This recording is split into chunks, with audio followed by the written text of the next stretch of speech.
Good morning, Sukihotu.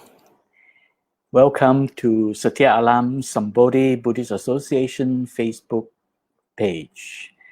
I'm very happy to be invited by Satya Alam Sambodhi Buddhist Association to do this sharing today.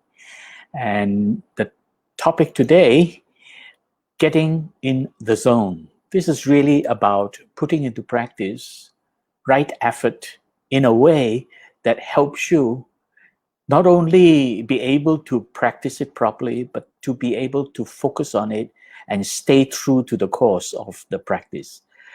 Today's sharing is a very unique one.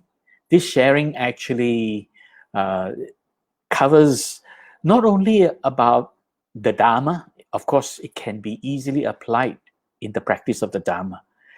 But a big part of this also came from my past experience in the course of 3 decades of doing professional training of business professional executives all over the world in 25 countries, where I teach them how to be motivated and how to stay on course, how to be able to accomplish their goals. The techniques in there is not so different from practicing the Dharma. That is to stay on course, stay focused, be energized, and so on. So that is really the essence of today's sharing. It is about how to apply the right effort with the right mindset, right attitude, and so on. So I hope you will enjoy the sharing today. And this sharing is brought to you by Satya Alam Sambodhi Buddhist Association. And I would like to let you know that you can actually download this document. This is the presentation file. You can actually download this and use this while we are doing this presentation. You can follow along with the slides in there. All right, getting in the zone. A lot of people are wondering what's the meaning of getting in the zone. It's fairly straightforward. It is basically being in a state of flow. That means you're moving beautifully. And this is flowing smoothly with the minimum of obstructions. And with very clear vision, you're able to see clearly what you are going through, what are you heading towards. Very focused on the goal and motivated, energized. And not only that, while you are going with the flow, you're actually doing it in a joyful way, in the direction of your goal or your aspiration.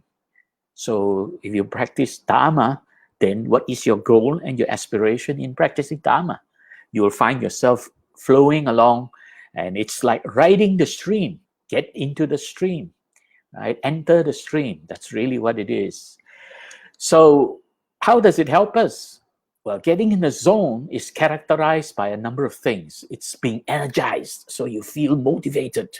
It's about feeling good. You're really enjoying the journey, enjoying the doing of it. It's not like it's a chore. It's really something you enjoy doing. And having skillful means, not doing blindly. Having skillful means very focused, and most importantly, every step of the way, you are accomplishing, you are achieving something, you're getting some benefits from it. And of course, step by step, day by day, and of course, for many of us, we will continue to practice life after life. That's really getting in the zone. And that's really thinking of how we can apply this. What if we apply this to the learning and the practice of Dharma? So now I will also share with you how you can apply this in every day trying to accomplish your goals. So of course, for me and for many of us, practicing the Dharma is the most important part of our life today. So in a nutshell, we're talking about the noble search and the ignoble search, comparing these two. And there is a sutra that the Buddha mentioned, that he explained the difference between the noble search, that means finding the right direction, achieving the right things, or the ignoble search, which means going the wrong way or doing the wrong things or not able to focus on the right things. And if you're able to do that with the Noble Search, you will be actually enjoying this tuneful harmony, and by practicing the middle way. This is really getting in the zone. And of course, flowing peacefully, happily, blissful harmony with Dharma. So that helps you break away from the crowd and enter the stream. So now some of you would realize why I chose this picture. It's a very interesting one. The first time I saw this, I said, oh yes, this is the perfect image for entering the stream, getting in the zone. Okay. So let's go back to the story of how the Buddha got into the zone and achieved what he had attained as the Sama Sambuddha. And we, of course, fast forward to his last life as a human being, born as a prince, living in great luxury. It's a life of luxury and pleasures. So there is one extreme that he has enjoyed, and that is the extreme of luxury and pleasures. So he has, and it's not his fault. I mean, he didn't choose to do that, but because his father wanted to protect him, prevent him from becoming a teacher, and wanted him to take over the running of the kingdom. Of course, some people say he's not a king, but okay, doesn't matter. Running and taking over the father to take control of whatever that the father was in charge of. So he was very well protected. But of course, despite all those protection, he was able to get out of the palace and from time to time see the realities of life, what it is all about. And he came across these four great signs. I won't go so deep into all this. I think many of us are already well aware of it. He saw an old man, so he knew aging is one of the problems of life. It's a reality, but it's also causing a lot of suffering. And then he came across a sick man. Therefore, sickness is another reality we cannot escape. And many people, unfortunately, throughout the past 9 months had become quite sick with coronavirus, with boredom, with a whole lot of others, and even mental sickness is included. And of course, there is death. And very sadly, many people around the world have died from the coronavirus. That is a reality we cannot escape. It can happen to any one of us. So Prince Siddhartha, having seen these, realized that it can happen to him. And of course, when he came across an ascetic or a monk, they called them in those days, and when he came across the ascetic and he asked him, what are you doing? And then he realized that the ascetic has abandoned home life, left the home in search of the truth, in search of how to overcome suffering by attaining the ultimate and supreme bliss of Nibbana. So he realized that he had to do it. It's time for him to do it. Of course, we all know from the Jataka tales and various commentaries, Prince Siddhartha, in all his past lives, had been practicing, perfecting the 10 perfections ever since going as far back as the time when he was Sumedha, having met the early Buddha Dipankara. And he had been practicing the 10 perfections. And now, in his final human life as Prince Siddhartha, he has attained the perfect practice. So now he felt that he needed to go and get in the zone. He needed to go in and find the solution to this problem of suffering. And this problem of suffering is a universal problem. Ever since the dawn of human civilization, the greatest problem to be solved by humanity is this problem of existence: birth, aging, sickness, and death. Basically, it's characterized by suffering, dukkha. And this is because we are shrouded in defilements. And you can find this very well explained in this sutra. I'd like to share this sutra with you. You go ahead, you can Google this. You can go to Access to Insight website, or you can go to Sutra Central, and you can take a look at Majjhima Nikaya 26, the Noble Search. It's a beautiful sutra. It explains many things, and therefore you will benefit from this. This is a wonderful sutra to read. And it's not too long, it's a middle length. So please, after the sharing, if you're interested, do get hold of this sutra and read it. You just Google and you can find it. Or you can go to Access to Insight or sutracentral.net. Okay. So Prince Siddhartha, having realized that he must now find a solution, he decided to leave his beautiful wife and his newborn child.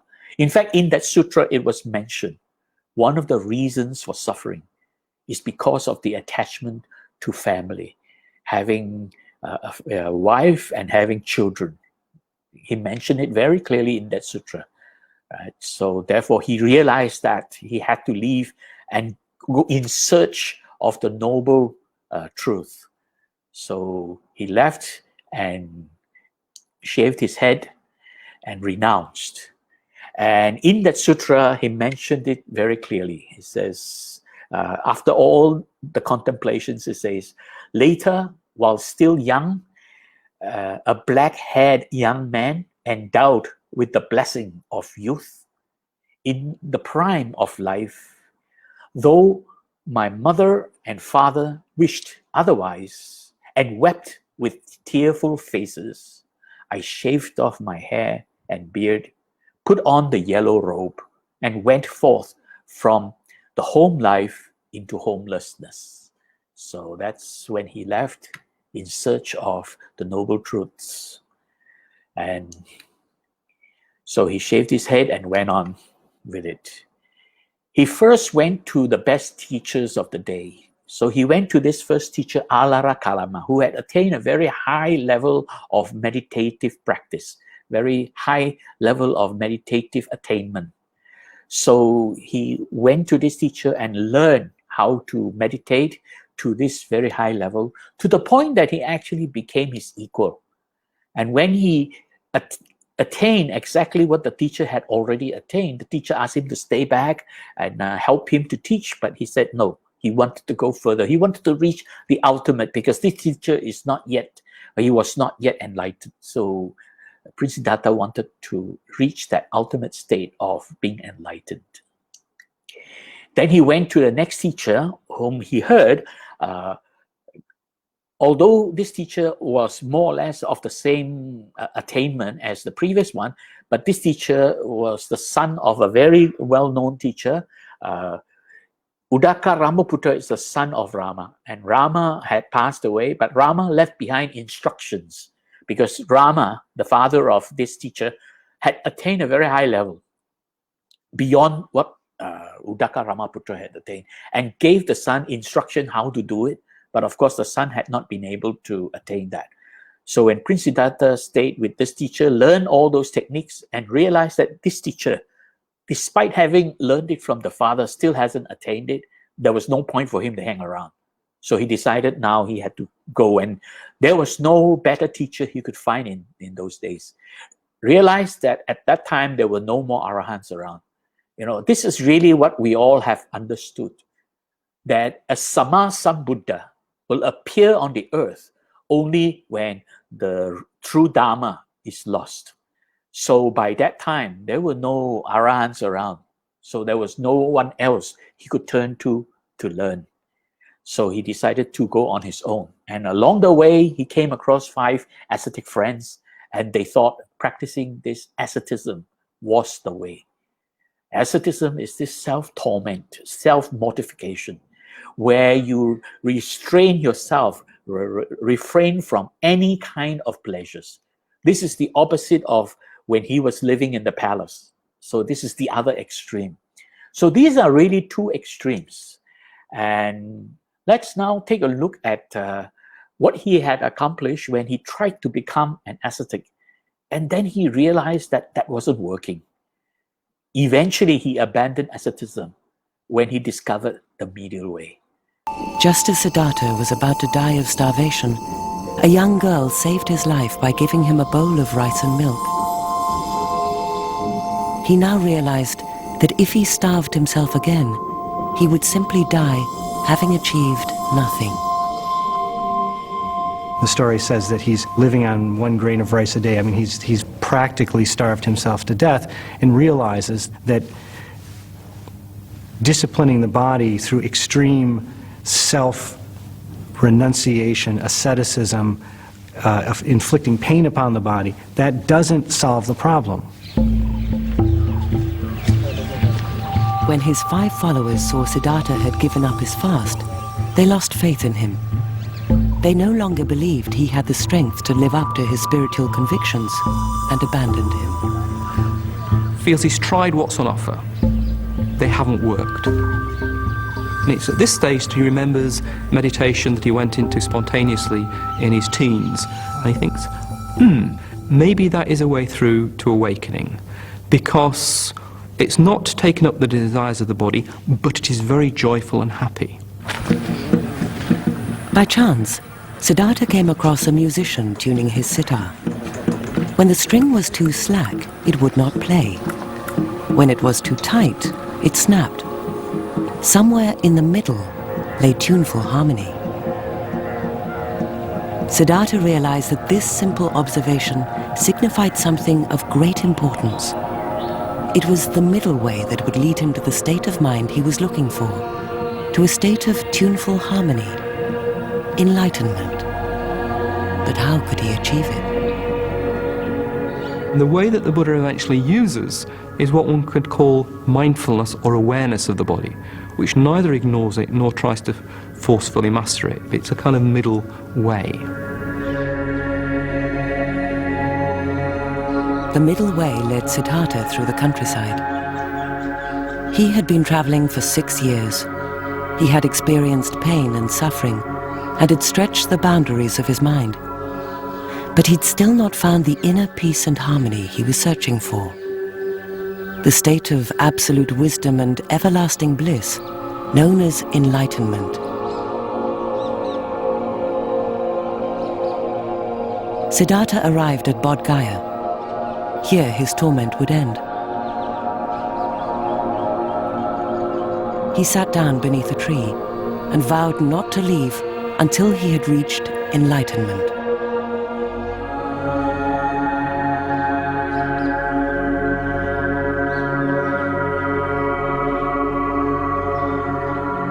Flesh may decay, bones may fall apart, but I will never leave this place until I find the way to enlightenment.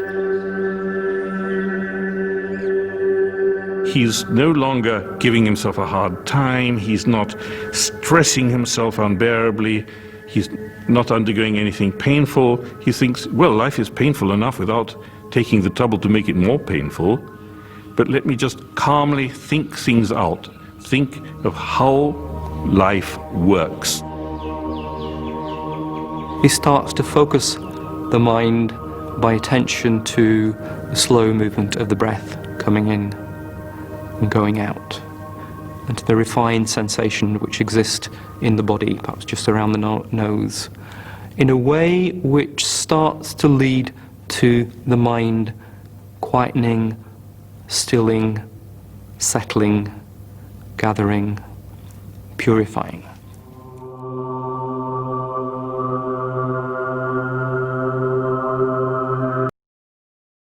He realized the middle way. What had happened is that in practicing asceticism, they were restraining from eating. So he was eating down to 1 grain of rice a day, or that's what the commentary said, and drinking a few drops of water a day, and that was it.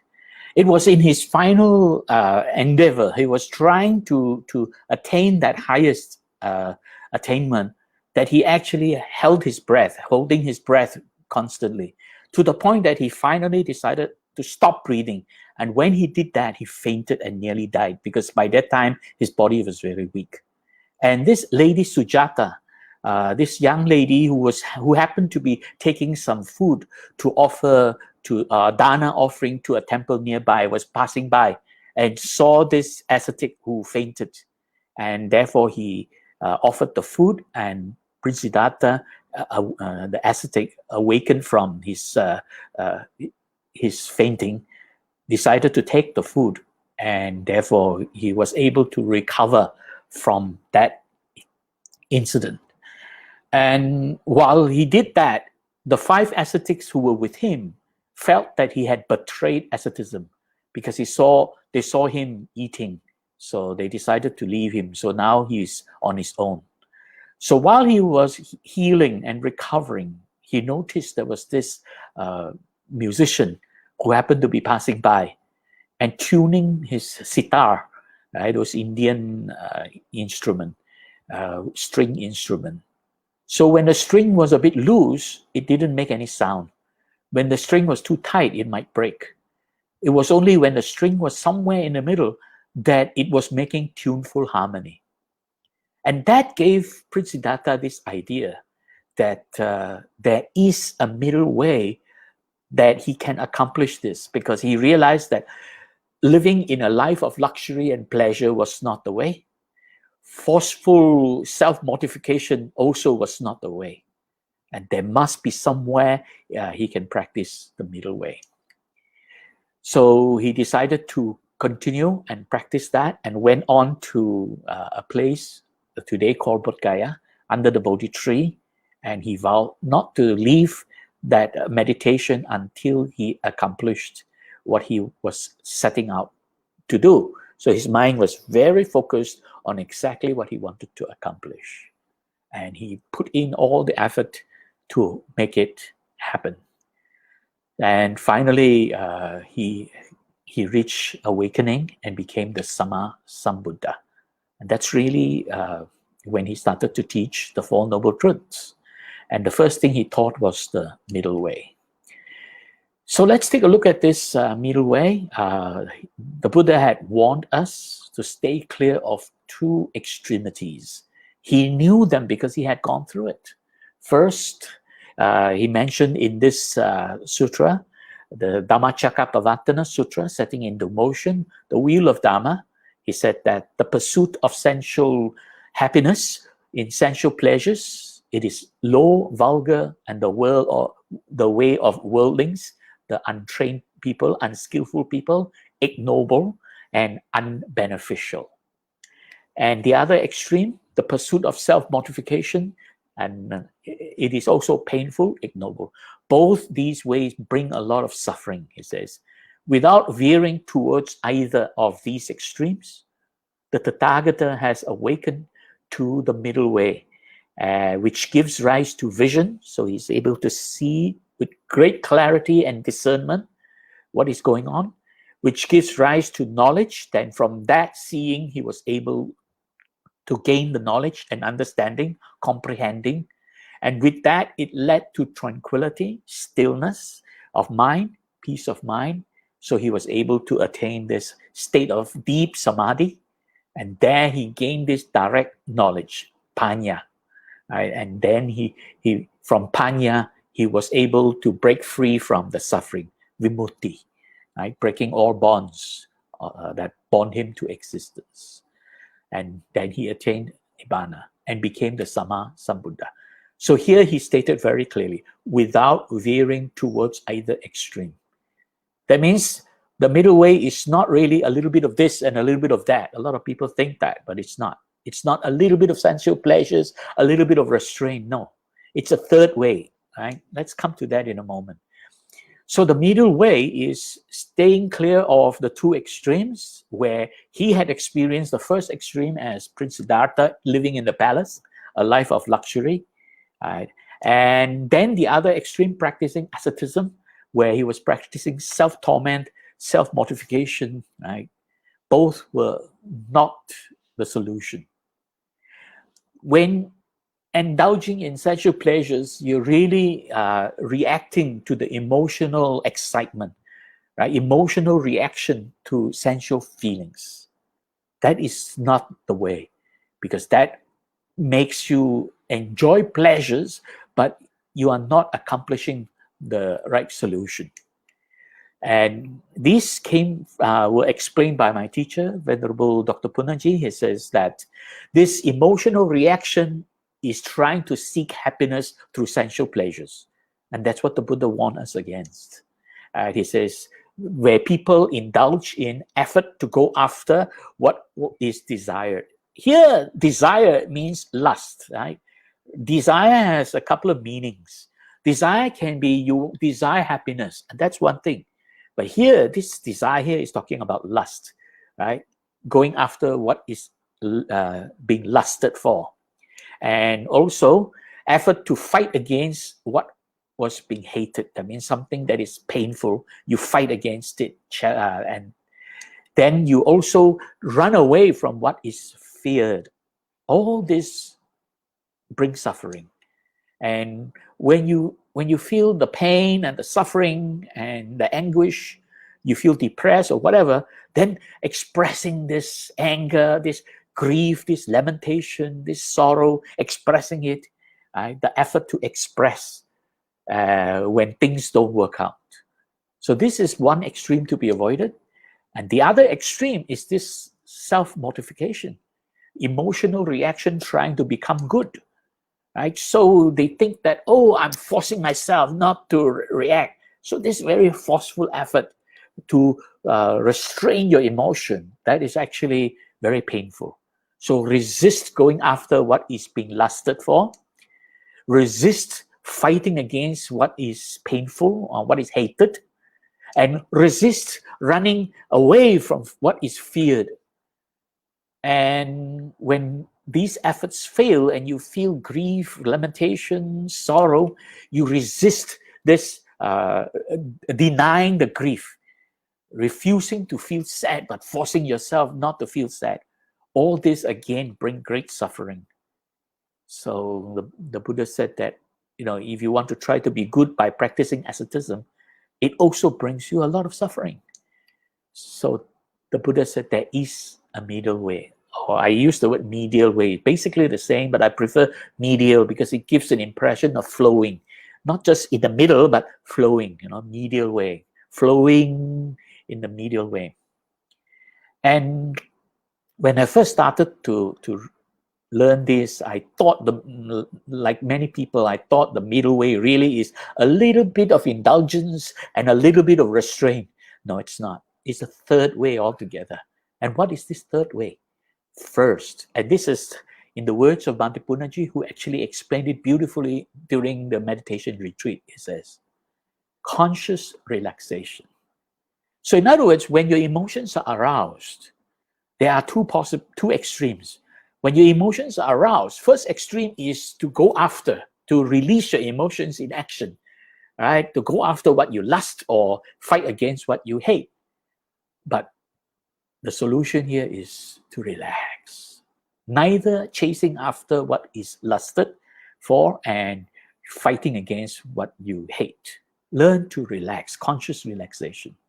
You don't have to withhold your emotions, just learn to relax. So relaxation is very important. In fact, it is mentioned in many sutras, relaxation. Relaxation in Pali has a couple of words. Right? First word is sukha. The other one is pasadi. Both refer to bringing the body to a state of comfort. How do you bring your body to a state of comfort? By relaxing. So conscious relaxation. When you're able to bring your body to a state of comfort through conscious relaxation, you now bring your attention inwards. Now bringing this attention inwards is the practice of satipatthana. Right? So this introspective attention, bringing your attention inwards. Introspection means two key words. The intro. Intro means going inwards. Spection is inspection, examining, observing. So bring your attention inwards to observe. That is mindfulness, satipatthana. And when you're able to do that, you will find that when your emotions are aroused and you are observing the arousal, observing how your body is reacting, how you're feeling about it, all that actually begins to calm down. By observing, it calms down. You see, when you get excited, now if you react, your excitement might get worse. But if you observe how and why you are getting excited, the excitement actually calms down. And when you're able to do that, you bring the mind to a state of stillness, mental equilibrium. And that is samadhi.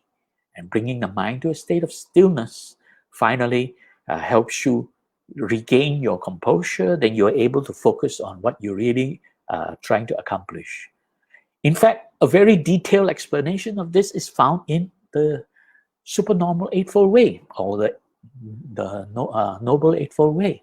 right? So this is really what the Buddha taught. The Eightfold Way is the solution. And the Eightfold Way is the middle way. And Bhante Punaji explained it very, very simply, in a very practical way. The first thing to do is to practice conscious relaxation, introspective attention, and then mental equilibrium. Right? So the middle way is conscious relaxation. Do not react. When you're getting excited, don't react. Consciously release the tension. You're getting all excited, just release the tension in the body and then begin to calm the mind. This is really done by simply relaxation. And breathing is one of the very helpful methods. When you're able to do that, then begin to bring your attention inwards. Gently bring attention inwards and then mindfully observe the bodily and the mental activities, how the body is reacting to what has happened, and observe the feelings, how you feel about it. Observe emotional states that are arising, and observe the way your thoughts are being constructed, the construction of thoughts. So it's really 4 foundations of mindfulness, right? So basically it's observing what's going on, and then you're able to calm your mind down and relax your body and able to focus on what you need to do. And that's when you think what you're going to do, how you're going to accomplish this. So that will bring you to a state of mental equilibrium, samadhi. And that is still the mind free from these arousals, emotional arousals and excitements, helping you to suppress these 5 hindrances. I say suppress, not eliminate, because until you become enlightened, we can only suppress the 5 hindrances. They will keep arising. Even in an anagami, he would experience some form of these 5 hindrances.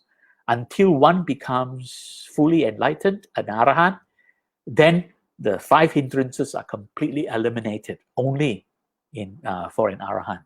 For the rest of us, while we are cultivating, we will still be experiencing 5 hindrances from time to time arising. Of course, the more cultivated and skillful a person, the less chances that person will experience the 5 hindrances. But nevertheless, it will keep coming. That's why it's called hindrances. It's there to hinder us from attaining this ultimate state. So the very important first thing to do is to learn how to relax, conscious relaxation, meaning you focus on just letting go the tensions in the body. You know, it's really, it's not doing anything, it's letting it go. So let's take a look at what Bhante Punaji has to say about relaxation. As I mentioned before, a lot of people have not understood that the Buddha taught, very importantly, to begin with relaxation. Relaxation is mentioned in several sutras, but it was not well explained by the scholars who translated it. Right? The word pasadi and the word sukha, they are talking about comfort of the body, and that is really only accomplished through relaxation. And it's only by relaxation can one experience this state of stillness of mind. Without relaxation, the mind is agitated. Relaxation of the body. Yeah. And try, because Buddha is talking always the control your mind, and all the time is talking about on the mind. So I could not find, and maybe I'm not very clear. I'm not clear what Bhante tried to say by the term relaxation of the body. So as the teaching of the Buddha, I want to know. Thanks. Yeah. Bhante, if I understand, Bhante Ariyoti was saying that Buddha keep telling us to calm the mind, and according to him, he does not notice that there is anything in the scripture that talks about how relaxing the body. Is that your question? So what is the connection? You have to understand the word passaddi. What is the meaning of the word passaddi? Passambayang, kaya sankaram. What is passambayang? That is relaxing. It is because you don't know the meaning of the Pali word. That's the problem. Passaddhi is relaxation. I think, Bhante, the bigger problem is that many people who translate the word passaddhi Yeah. keep referring it to calming the mind. That it is the That's mind. the problem. The same with the word sukha. Yeah, Again, sukha. sukha, they're talking about the mind, not the body experiencing comfort. Yeah, sukha is the comfort in the body. Piti is the happiness in the mind, the feeling of happiness. But sukha is the comfort of the body.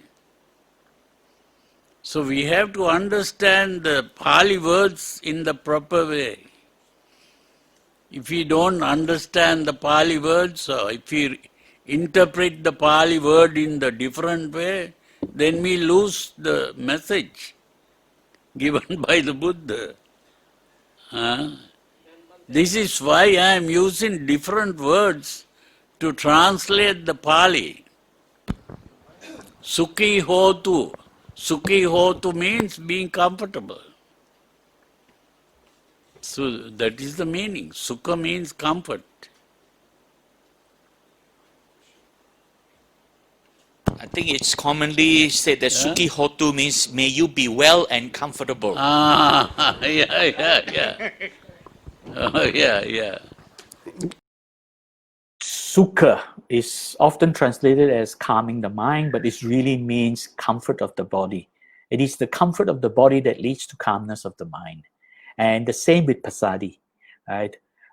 Sukha is used referring to the five constituents of jhana, whereas passaddhi is also used as the equivalent, referring to, in the Satabhujanga, the 7 steps to awakening. So those two words really meant relaxing the body, bringing the body to a state of comfort before you are able to calm the mind. Okay, so let me move on. Okay, and the way to do it, the best way to do it, when you get excited, when you get emotionally excited, so you are either going to react to your emotions, which is one extreme, or you're going to withhold your reaction, your emotions, which is the other extreme. You can practice the middle way. So I call this the 3-step self-compassion. When things are arousing your emotions, pause. Do not react right away. So allow time for this emotional excitement to calm down and your anxiety to calm down. Because when something arouses your emotion, the body is flooded with all kinds of stress hormones. So you also need to allow time for these hormonal reactions in your body to subside. And they don't subside right away. It's like a fan. When you switch off the fan doesn't stop right away. The fan spins and slows down before it stops. In the same way, when you begin to pause, the hormonal reactions doesn't stop right away. It needs a bit of time for it to subside. And you can help it subside faster by relaxing. Breathing exercises is one of the best way to relax. Breathing is a very powerful relaxation tool. So take deep breaths, just slowly take deep breaths. And I'm going to teach you the technique of slow breathing. And this will help you relax the body and then consciously calm the mind, compose the mind, where you can now focus and think what is it that you want to do. And that is, you're able to purposefully focus on wholesome and beneficial response to the problem. This is really getting in the zone. Right? So when you're getting all excited, learn to relax, comfort in the body, calm the mind, take a few deep breaths, and then focus, get in the zone, solve the problem. Right? So now let's take a look at how to practice this and gain this meditative practice. I would like to share with you a short explanation by this scholar B. Alan Wallace. He's more referred to as Alan Wallace rather than the B in the front. It's his middle name. They call him Alan Wallace. He's the founder of the Santa Barbara Center for Consciousness Studies, doing research on the mind and the body. He had been practicing for a couple of decades as a Buddhist monk. He was actually practicing Tibetan Buddhism and learning all those meditations. And he became a very good friend of the Dalai Lama. But of course, when he returned back to the United States, he wanted to study for his PhD and start this consciousness studies program. So he had no choice but to disrobe. And then he became a lay scholar. Right? He had written a few books. You can Google it. B. Alan Wallace, founder of this Santa Barbara Consciousness Studies Center. Okay. 3 different methods, all of them very closely related, for developing attention skills. And by that I mean something very specific. The cultivation of a sense of, first of all, and these are in sequence, a sense of ease in the body and mind, which often doesn't go very closely together in modern scientific studies over the last 100 years. It doesn't really go much together with attention skills, because by and large, when we pay close attention, we learn how to furrow our brow and grit and clamp down and really concentrate, and that's what it means to pay attention. And that's good for the short term, but it's not much good for the long term, and I think does nothing at all to enhance our overall sense of mental balance and mental well-being. So first of all, to cultivate a sense of ease in body and mind is integral to the cultivation of attention. And then the second quality is developing attentional stability. That's just a shorthand term. This means the ability to sustain our attention on whatever we wish to attend to with continuity over time. So this kind of a temporal stability, we remain coherent. The opposite of that is just falling into fragmentation, distraction, and so forth. So that's the second quality, of really being able to stay the course, maintain our attention on our chosen object, whether it's reflecting upon something, whether it's engaging in a conversation, whether it's at work, whether it's in some creative endeavor, athletics, meditation. The ability to sustain our attention over a long period of time. This is what William James calls sustained voluntary attention. And so that will be the second theme, so relaxation, stability, and then vividness, the clarity, the acuity, the brightness of attention, right? So that's the third quality, and again, I'll emphasize these are in sequence. And that is, if you invert any of those, if you try to go for stability without relaxation, definite limitations. If you try to go for vividness, clarity, but without an underlying sense of stillness, of calm, of stability, that tends to have some real disadvantages as well. I mean, some advantages, but significant disadvantages. Developing meditative focus. You heard Alan Wallace explaining the 3 qualities of meditative focus. What are these 3 qualities? The first is to develop a sense of ease in the body and mind, which means to bring the body to a state of comfort through relaxation. And the second is attentional stability. That means to bring your attention into a state of stable flowing attention. And this is conscious attention. That's why William James called this sustained voluntary attention. And the third is the clarity of this attention, the vividness of what you are observing, the ability to discern what is being observed. That is the acuity of your attention. So these 3 cannot be developed in the reverse order. They must begin with relaxation, followed by stability, and then only by vividness. That means you must be comfortable and relaxed, and then bring your attention to flow smoothly, consciously, and then only be able to discern what has been observed. And that is developing meditative focus. By doing so, you are actually getting into the zone of meditation. So this is really getting in the zone. I just wanted to point out that this in the zone is about flowing in tuneful harmony.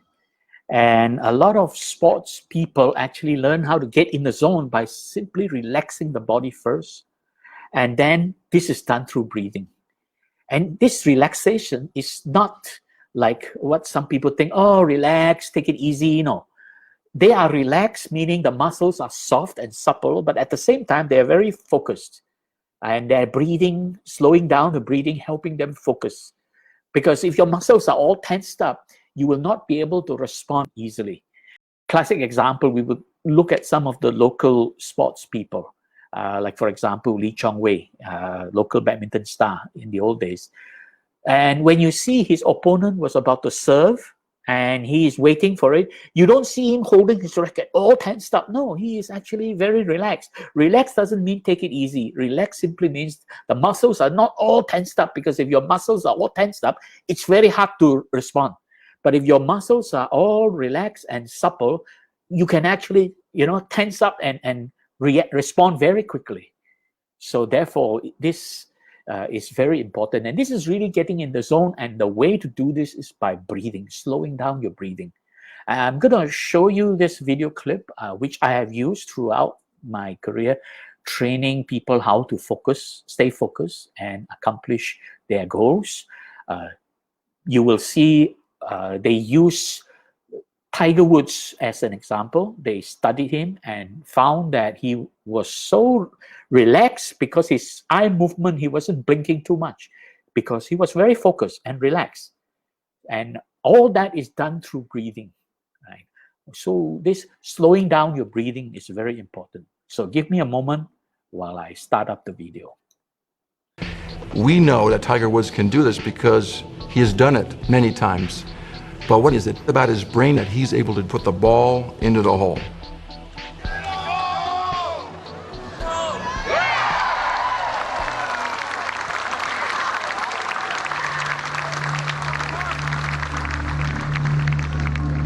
What we found is the brain can either help you succeed in this athletic activity, or it can help you fail. And we think Tiger Woods has found a way to succeed most of the time because of his ability to modulate his own brain functioning. Scientists can't scan Tiger Woods' brain in action. He would need to lie motionless, which would make playing golf impossible. So instead, they must make an educated guess. Because he's blinking so little during a putt, we think that his anxiety is very low. Because eye blinking is usually related to anxiety. So he's very relaxed, like a drowsy state, a drowsy, sleepy level, but yet enough concentration that you can focus on the task.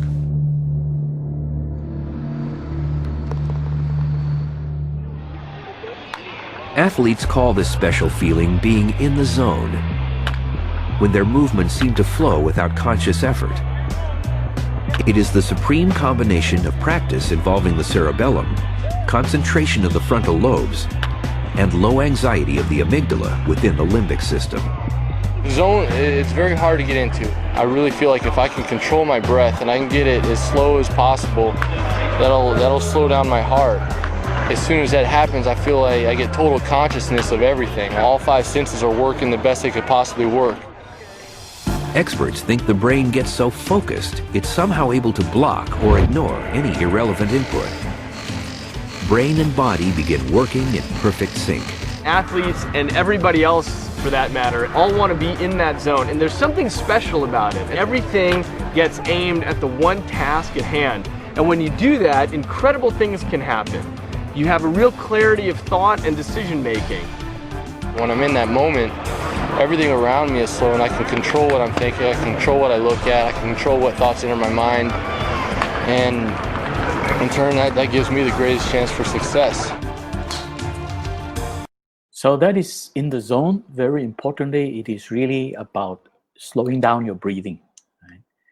So now a lot of people overlook the importance of breathing because they thought breathing is an object in meditation. No. If you really want to meditate well, you must use breathing as a way to get in the zone, because it is the most critically overlooked relaxation tool. Breathing helps you relax, and it easily relaxes the body and helps to calm the mind. Why? Because it increases natural unforced oxygen intake. So when you breathe slowly and deeply, Right? I'm going to show you the technique. It actually brings more oxygen into your body.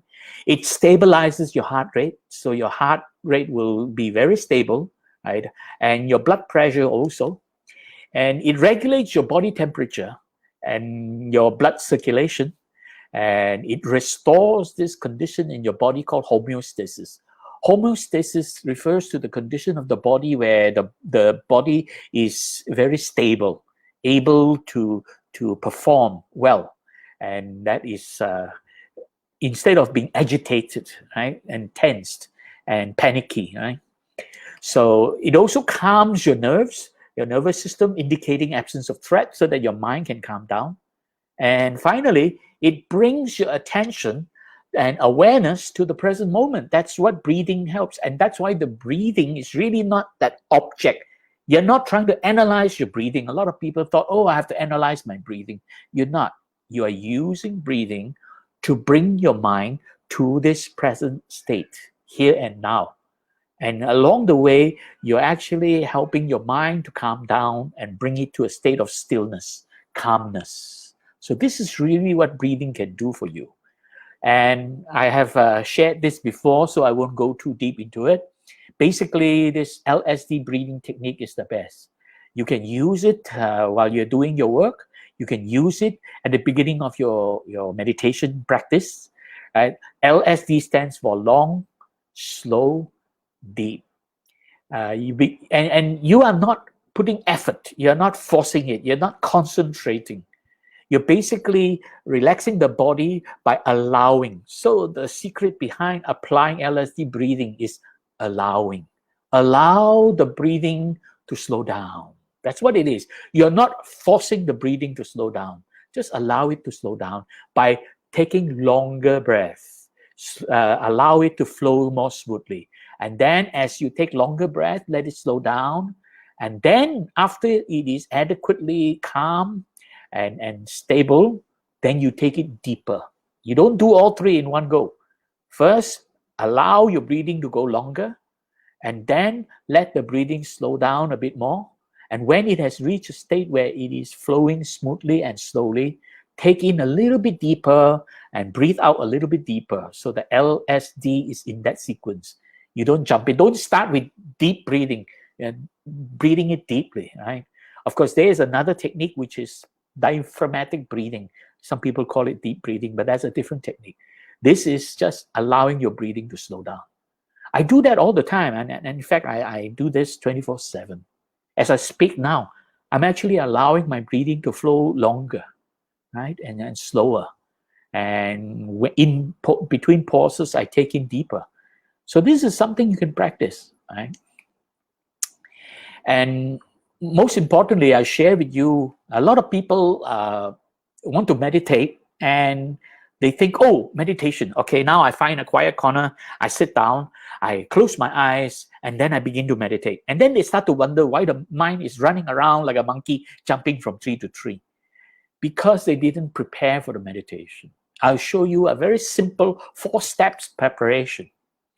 Of course, most importantly, you begin by finding a quiet place to meditate. Everybody needs a quiet place to meditate. So these 4 steps are very simple. Number 1, posture. Make sure you sit comfortably in a soft posture, meaning relaxed posture, not tensed up, right? And centralize your sitting. Don't go sideways, forward or backward too much. Centralize it and straighten the back. Now, I'm going to show you a technique on straightening the back easily in a moment. And then relax simply by releasing tensions in the body.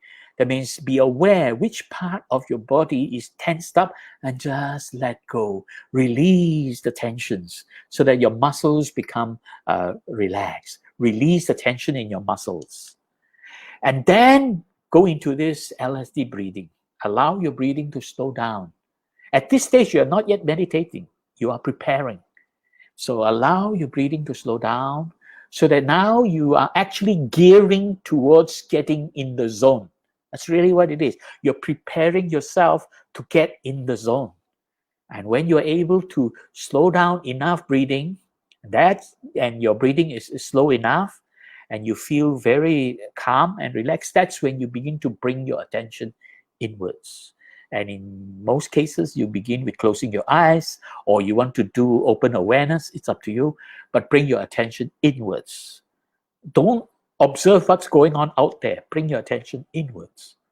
And this is how you can prepare for meditation in a very simple, practical way that can help you get in the zone with your meditation. Right? Now I'm going to share with you about this posture, straightening the back. Okay, a lot of people, when you say, oh, straighten your back, what do? You know, they tense up, you know. Straightening the back is tensing. That's not good. Straightening the back, you can do this without putting any tension. I'll show you four ways, right? Simple. Let's go through one by one first. First, roll your shoulder forward gently. Don't do it hard or fast. Just gently roll your shoulder 3 times as you breathe in, and then pause and breathe out. Right? So that is 3 times. The next, you do it in reverse. Roll your shoulder backwards like that. This is actually helping you to release the tension in your shoulder joints. You will hear the crack, crack, crack, crack, crack, crack, crack, and that is good. Because as you roll your shoulder backward 3 times and breathing in, and then pause and breathe out. Now repeat number 1. Right? Breathing in as you roll your shoulder forward 3 times. Breathing in, and then hold your pause for a moment and then let it go. Just pause for 1 second is enough. And the 4th one is a bit different. This time, gently raise your shoulder as you breathe in. Pull it back slightly, right? Just slightly, not too much. And just allow it to fall as you breathe out. And you will find yourself, your shoulder perfectly straightened without using effort. Right? The effort in the first 3 steps is basically to loosen up your shoulder joints. So when your shoulder joints are relaxed, then you are able to get into the zone. Okay, so I'll just repeat it. Let's do it together. Right? As you breathe in, roll forward 3 times gently. Don't do it too hard. Hold your breath and then breathe out. Now, as you breathe in, roll backwards 3 times gently. You will hear the click, click, click, click, but it's okay. Hold your breath and then breathe out. The same, rolling forward 3 times as you breathe in, and hold your pause for a second and then release your breath. And finally, for the 4th one, just gently raise your shoulder, pull it back slightly and allow it to fall down naturally. And you will find your back perfectly straight, all without using muscle tension, all without any effort. Very simple exercise. So I hope this has been helpful. Right. Finally, let's get into this last part. The Buddha did explain about this right effort, the qualities of right effort. There are 4 qualities you got to focus on. Right effort involves 4 major exercises. We're not going to go into that. I'm just talking about getting in the zone to practice right effort. So here, Bhante Pemaratana actually explained, he didn't use the words that I'm using, getting in the zone, but he's explaining these 4 important qualities. The way that Buddha asks us to put effort, there's a very nice way of putting that.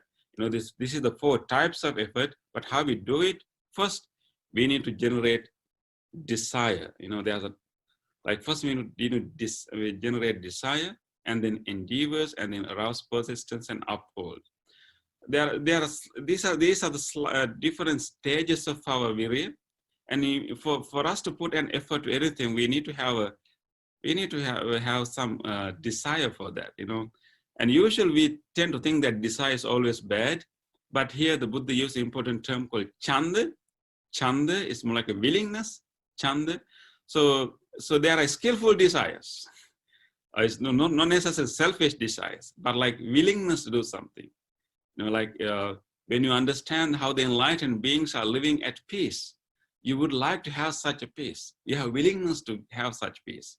When you learn the story of the Bodhisattva, how the Bodhisattva transformed adversities into opportunities, you have desire to be like that, willingness to be like that. It's called chanda. It's not like tanha. It's not craving. It's a power. It's a inner, interest. That's called chanda. So we need to develop that interest, and then we make efforts, and then we keep on doing it, and then we don't give up our intent. We uphold the intent until we reach the result. Okay. Here the generate of course all the English translation is decide. The Pali word is chanda. The Pali word for the second one is vayamati, like same as vayamati. And third one is called viryang arabhati. Arabhati is start the virya, or maybe apply the virya. And then chandan janeti vayamati, viryang arabhati, chittang pagganhati. Chittang pagganhati.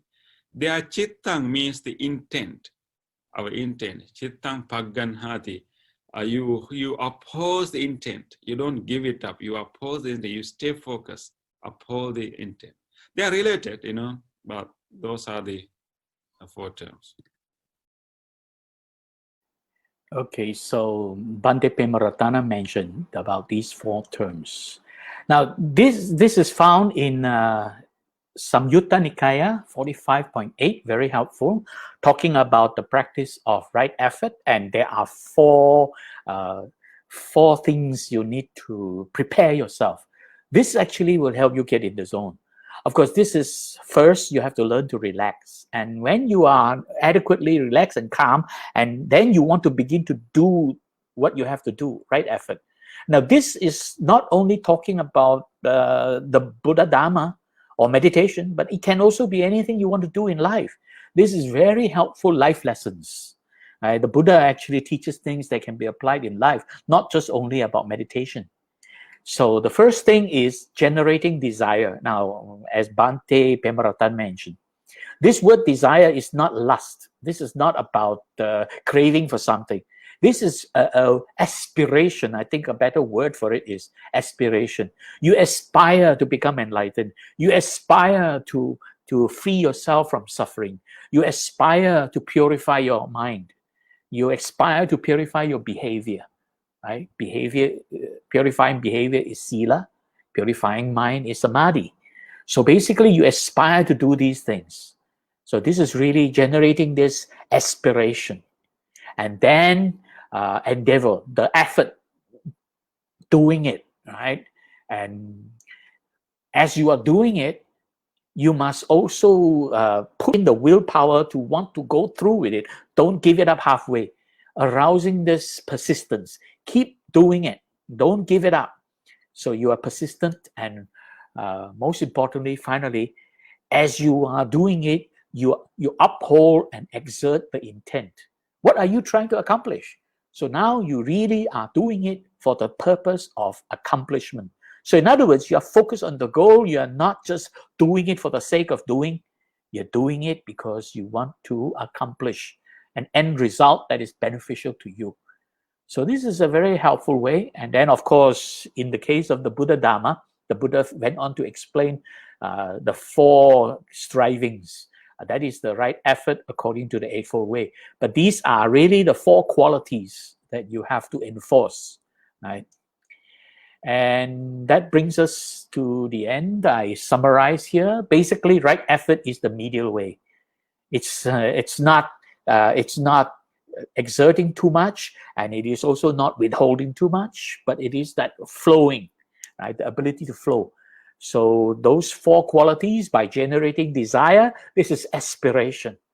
With aspiration, you have clarity of where you're heading for. And then, of course, you begin to do, you focus on doing, the diligence, right? And arousing this persistence, this is virya, your energetic willpower. Never give up. Keep at it. Keep up with your effort. And finally, stay focused, upholding, exerting your intent. And this is really devoting yourself to the task of accomplishing the goal, getting the results. This is really what getting in the zone is all about, really. Of course, you begin with relaxation. So you're able to pause, relax. Those things I just mentioned there, right?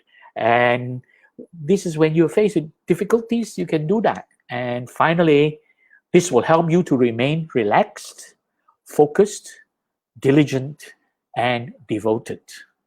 So this is really getting in the zone, whether you are practicing Dharma, whether you are purifying your behavior, Sila, or whether you are purifying your mind, Samadhi, or whether you are practicing compassion, like Metta and Karuna, or whether you're just trying to do your business, whatever business that you are in, wholesome business that you want to accomplish, getting in the zone. So I hope this has been helpful. So I hope you have benefited from this. Okay, so thank you for paying attention. I hope you are relaxed by now. Don't forget to download the slides if you haven't already done that. If you have any questions, please post them now. I'll just take a look at what questions there might be. Looks like nobody has put in any question yet.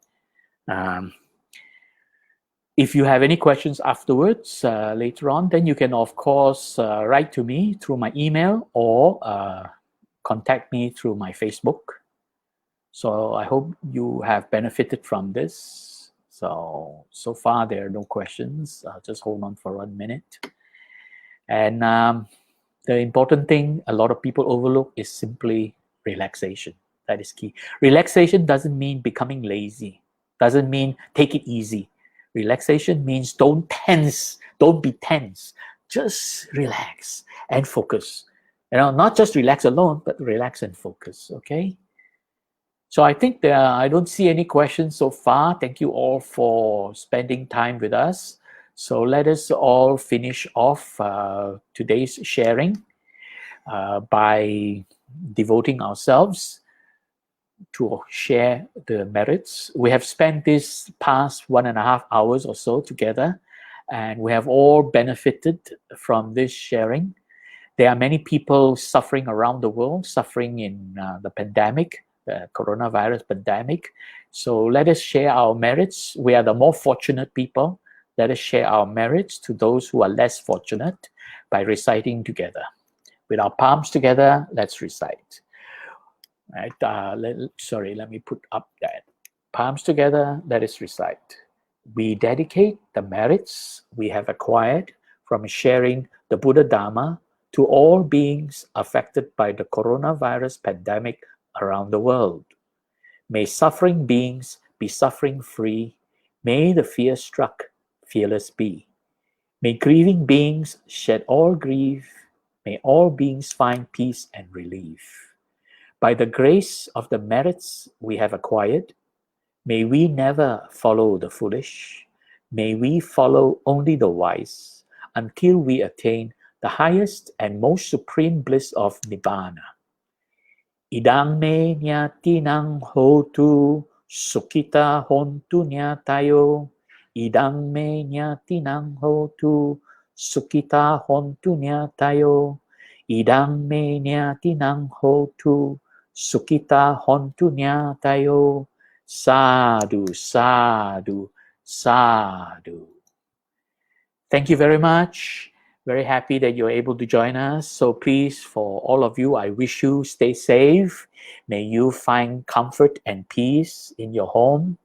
Stay safe and may you be healthy, comfortable, peaceful, and happy. Sadhu, sadhu, sadhu.